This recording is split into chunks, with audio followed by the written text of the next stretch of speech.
Hello, and welcome to this week's Teen Story Share. This week I'm going to be sharing with you from my favorite webcomic, Space Boy by Stephen McCranie. And I am reading this online on webtoons.com, and I'm going to be sharing a direct link to the comic in the description below if you want to read more for yourself. Also, I did email the author, and he has shared with us a link to a Space Boy craft. It's a paper folding craft.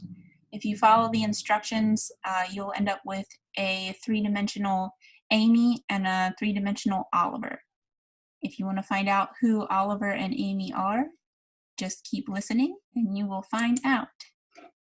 And now, Space Boy by Stephen McCranie.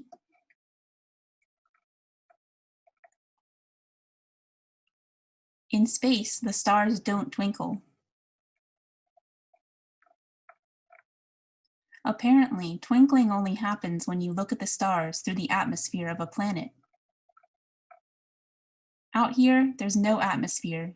There's only the nothing. The nothing is ever present and always silent. You can talk to the nothing as much as you want, but it doesn't talk back.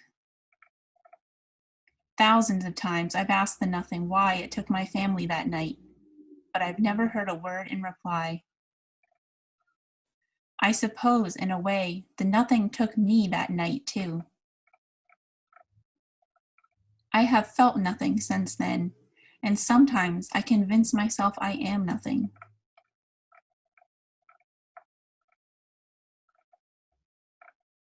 But then the rockets turn on to make a course correction, and I am reminded that I have ears that can hear.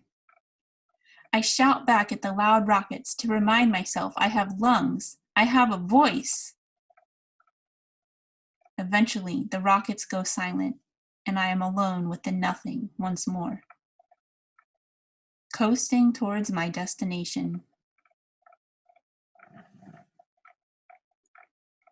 Frictionless in the void.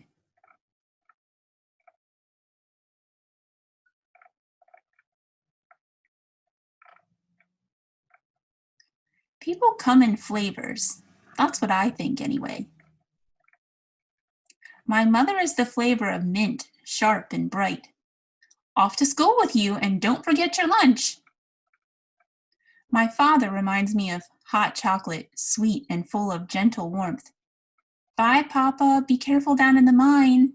Will do, sweet pea. My name's Amy, and if I had a flavor, it would probably be lilac or pomegranate or something. I don't know. It's hard to judge your own flavor. I'm just me, I guess. Oof! Watch where you're going, you klutz! Sorry, Mrs. Hewitt. Here, let me pick up your things. I live out in deep space on a mining colony owned by Palomo Industries. It's a small community, but we're like family. We mine iridium and send it back to Earth. I've never been to Earth before, but my mother tells me that on Earth, the sky is blue and the stars only come out at night. Late again, Amy. That'll be 2 demerits. Sorry, Ms. Baker. Hey, hi. Gemma, my best friend. Flavor, pineapple and jalapeno. Amy, we're reviewing yesterday's lesson on the discovery of the artifact. Do you remember when the artifact was discovered? Wasn't it like 300 years ago? That's right. On screen here we have the first image of the artifact, taken by long-range telescopes centuries ago. As you can see, the artifact is conical in shape and orbits a black hole. Can anyone tell me what's so significant about the artifact? It proves aliens exist? Well, it's not proof, but yes, it's the best evidence we have to indicate we are not alone in the universe. What is it? A spaceship or something? We don't know what it is or who made it, but we are taking steps to find out. Which brings us to today's lesson, the First Contact Project. The First Contact Project was started soon after the discovery of the artifact. Their mission was to send a team of scientists out to investigate the artifact. The biggest problem they faced was the enormous distance between Earth and the artifact. Even with a meridium-powered rocket, the journey takes 322 years. These days, it's possible to make long voyages through space because, what do we have, David? Cryogenic freezing? Right. With cryogenic freezing, passengers can be put in a state of suspended animation during the long years of travel and wake up at their destination not having aged a day. But back then, they didn't have cryogenic freezing. So what do you think they did? What would you have done? Anybody? No? Okay. First, they built a ship called the Arno, a ship the size of a city.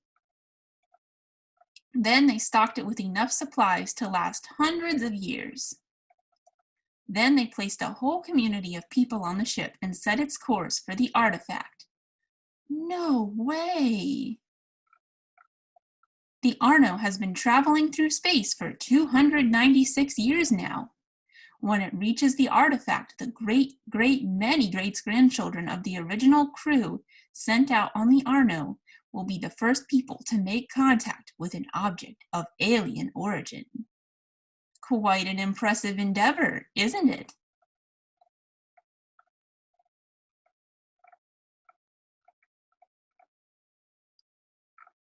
Gemma, wake up! What kind of sandwich did you get for lunch today? Peanut butter. You? This is my other friend, Dylan. Flavor, nutty, just like his sandwich. Cucumber and roast beef with rosemary and mayonnaise. No way, you are so lucky. My mom makes the best lunches. Give me a bite. No, you'll slobber all over it. Having fun, you two? Gemma, did Miss Baker yell at you? Yeah. I'm sorry, that sucks. Why didn't you wake me up? I didn't know you were asleep. I am so sorry. Oh, don't feel bad. I'm not mad at you or anything. Why do you guys always do that? Do what? Stick your tongue out at each other. You've been doing it since the 4th grade. Oh, that's a secret. What? It is? Tell me. Oh, there's the bell. Too bad. Talk to you later, Dylan. No fair. This isn't over. I think Dylan likes you. What? I think he might ask you out soon. Gross. I can't even. He's like a brother to me, you know? We grew up together. I can't even imagine going out with him. You should give him a chance. He's weird, but nice too, you know? Well, see you later. Let's hang out tonight and watch a scary movie. Oh, yeah, let's do it. I'm a total scaredy cat. Don't tell Gemma. Mom, I'm home. Did you hear? There's going to be a meteor shower over Cassiopeia tomorrow. Do you think Dad would want to go down to Sector E to see it? Mom, what's wrong? It's your father. What? What happened? Your dad. He lost his job. My dad had been working down in the main shaft when a fuel line broke. Millions of dollars of fuel was lost, and the blame fell on him. It wasn't fair he got fired, but you can't argue with Palomo Industries. They own the mining colony, and what they say goes. My dad returned home that night with a pink folder containing information about his severance package, along with 3 tickets for the next ship back to Earth, 1 for my dad, 1 for my mom, and 1 for me. We live out in deep space, so it will take 30 years for our ship to reach Earth. These days, it's possible to make long voyages through space because of cryogenic freezing. With cryogenic freezing, passengers can be put into a state of suspended animation during the long years of travel and wake up at their destination, not having aged a day. The last thing I see before leaving is Dylan and Gemma waving goodbye. Gemma sticks her tongue out at me like always. It's our secret sign, a sign we made up in 4th grade, a sign that means best friends forever. I step into my cryo tube, and I'm barely aware of the technician putting wires on me and strapping me in. All I can think about is how, when I arrive on Earth, Gemma will be 30 years older than me. I'm leaving my home, and things will never be the same. Then, there's a beep, and my body freezes stiff, and I see nothing, and I feel nothing for a very long time.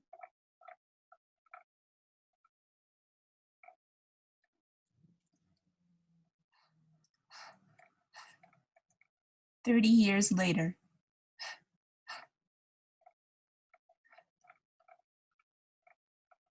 Ah! Ooh! Ooh. Wait, please!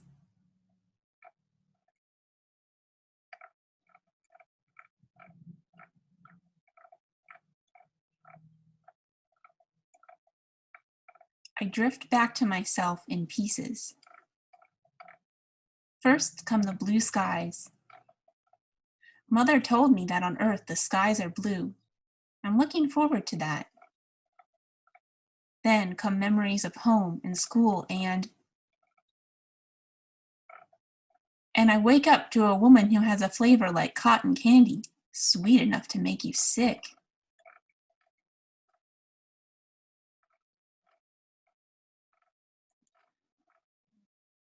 Good morning, sleepyhead. Welcome to Earth. My name is Dola, and I'll be your reintegration manager. There's something in my eye. First off, let me undo that safety harness for you. I can barely lift my hand to my face. Why are my arms so heavy? I wipe my eye and a jewel falls out, a cold, sparkling diamond. Feel better? Okay, next I'm going to do a diagnostic to make sure your vitals are stable. No, not a tear. Not a diamond, a tear. A tear that's been frozen for 30 years. It melts in my hand. Hold still! I need to check for brain damage. What? Brain damage? It's one of the risks of cryogenic freezing. Very rare, though. Don't worry. Where's my parents? They're outside. You'll see them shortly. Well, your brain is looking fit as a... I'm picking up signs of synesthesia. Did you have that before you were put in stasis? What's synesthesia? It's a condition where your sensory inputs are crossed. For instance, you might associate numbers with colors. I've always thought people have flavors. Does that count? I've never heard of that one before, but that must be it. Good. I want to see my mom and dad. All right, let me fetch a wheelchair so we can get you out of here. Oh, I don't need a... Ooh. Easy does it. The gravity here is a lot stronger than what you're used to. It'll take a while for your body to adjust.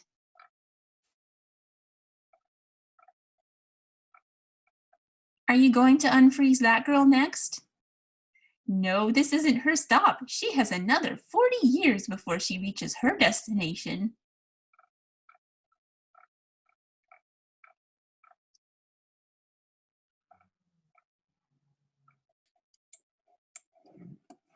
We take an elevator ride down to the reintegration facility. They assign us a temporary living space and give us meal tickets for the cafeteria. We will have a month to reintegrate, during which my father will apply for work, look for housing, and register me at a new school. If you need anything else, give me a call. Your luggage will be brought over soon. Oh, and here's a data cube that contains the last 30 years of history. Lots to catch up on. Earth. It's not what I expected. That month, all I want to do is eat and sleep. But every day, Mom drags me out of bed to attend the free physical therapy classes offered for new arrivals dealing with gravity fatigue. We start out doing exercises in a big pool. On the mining colony, water was a precious resource you had to carefully recycle, so it's amazing to see so much water in one place. But I think we look really dumb. Thankfully, we soon graduate from the swimming pool to the weight room. We meet an elderly couple named Pammy and Eli. They are from a deep space colony like us. They both have the same flavor, which I've noticed is common for people who have been married a long time. Amy, your father and I are going to a seminar on how to use Netgear. Would you like to come? What's Netgear? It's what people use to connect to the internet these days. No, thanks. Are you sure? It'll be fun. No, I'm good. Pammy, how can my parents be so, I don't know, okay with moving here? It's like they've already forgotten our real home. It's because they have each other, sweetie. It's easier to take on life's challenges when you're with your best friend. It's not fair. I've had to leave my best friend behind. I miss her a lot. Why don't you call her? Call her? Sure, I'll bet she's been waiting a long time to hear from you. I know, but she's an adult now. What if she's outgrown me? What if she doesn't like me? Who wouldn't like a sweet girl like you? Go on, give her a call.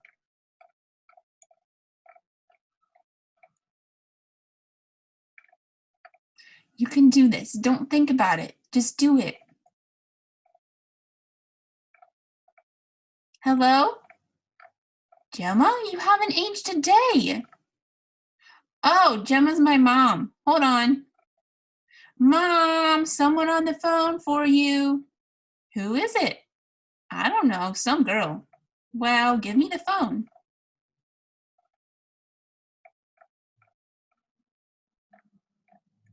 I'm sorry, Gemma.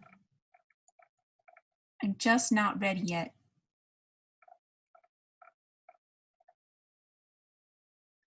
And if you would like to read more Spaceboy on your own, check out the link in the description below. Also, we're going to be reading more Spaceboy next week at Teen Story Share. Thanks for joining us and see you next time.